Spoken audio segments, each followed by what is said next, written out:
Natural phenomenon points to spiritual reality. Every natural phenomenon points to a spiritual reality for one who is able to see and understand and perceive.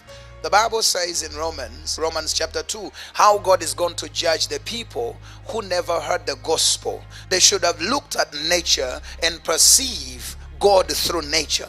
They should have looked at the gentility of a dove and perceived that God is of a gentle spirit. Just like David was behind the hills of Jerusalem and he looked at the sheep and he saw himself and he said, who I am to the sheep is exactly who God is to me. He's my shepherd. It's not like God came down and told David, I am your shepherd.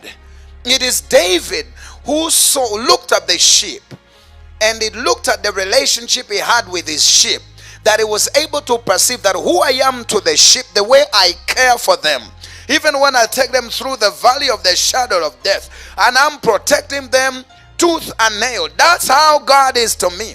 So therefore God will judge people like that. In other words, you should look at nature and be able to perceive what God is doing. So now when you look at my relationship, my marriage that had died for 6 years and divorce, and God has restored it, it speaks of a spiritual phenomenon, because it talks to you something that even now I qualify to speak restoration to you. You see, until you got your Geth Shemen, which is, if you break it down the way in Hebrew, Geth Shemen, which you call Gethsemane. Geth means oil pressing, the place where oil is pressed. So you cannot release oil from the places you have not been pressed. You are fake.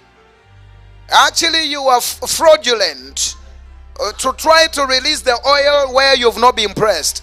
Oil comes from your crushing places.